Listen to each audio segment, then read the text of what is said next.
Věřím, že to bude dobrý. A dávám naději a víru nestrácím. Ostatním rodičům bych vzkázala jenom to, ať prostě svýmu dítěti dají strašně moc lásky a svobody. To je v tom nejdůležitější. Člověku samotnému se uleví a potom je naplnění toho, že můžete být prospěšná někomu druhému. To vás potěší. Je to taková úleva, že nejsou v tom sama, že s těma rodičema si povyprávím o těch svých problémech stejných, takže mě to tak vždycky vyzvedne v náladě, že přidá mi to na náladě a že člověk v tom není sám, že prostě si poradíme ledacos si tak sdělíme ohledně těch svých nemocných dětí. Že je to určitým způsobem takový relax. No.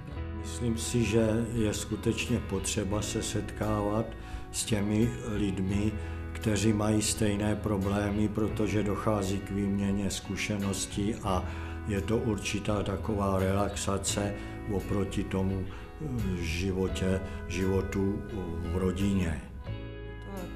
Tohle taky jako bych takhle chtěla dál předat těm rodičům, že vlastně je to moc krásná věc, že se můžeme setkávat a podporovat se vzájemně tady v těch svých bolestech a problémech.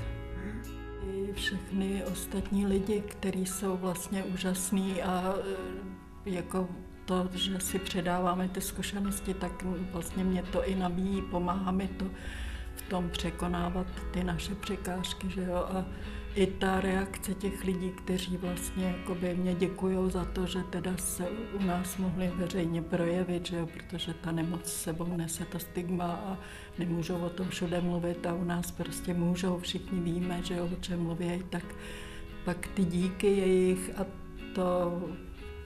to mě opravdu taky hodně pomohlo. Já to cítím, jak mě to nabíjí, když vidím někoho takového, kterému nejsou ty věci v psychiatrii lhostejné, tak je to nabíjení, dodávání energie a také vlastně poznávání různých lidí, jejich reakcí. Mám ráda lidi, ráda to pozoruju. Je mi nějak lehčej, když se můžu vyspovídat a oni mi rozumí. Dáváme si rady a věřím, že to vždycky má nějaký dobrý dopad na to, abych se mohla lépe věnovat té své dceři a prostě takovou energii mi to trochu jako dává. Vůbec jako nic netajíme před sebou nebo nezakrýváme, tak jak je to třeba před jinýma lidma, to se člověk jako, když řekne, že má nemocné dítě, tak tou nemocí, že je to schizofrení, tak každý se na to dívá tak jako, nemá to stigma, no, ta nemoc, takže tady jsme mezi sebou takový otevření. Občas si třeba i píšeme, nebo je to jako moc pěkné, takové, já nevím, taková ta soudržnost hrozně, těch rodičů. A že si stojíme vlastně za stejnou věcí, jo, že chceme dosáhnout stejného cíle, jo, tady tím setkáváním se.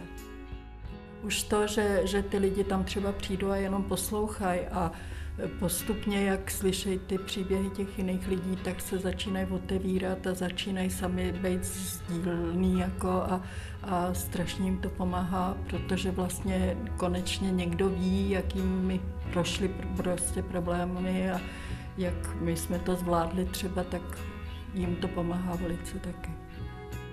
Neuzavírejte se do sebe, nebuďte s tou nemocí sami, protože to, co vám může pomoct, je to společenství lidí, kteří mají podobné problémy a kteří vám jistě, kromě různých dobrých rád, taky přinesou pozitivní energii a naději hlavně, že ta nemoc je léčitelná, nebo aspoň, že ten stav se určitě změní k lepšímu.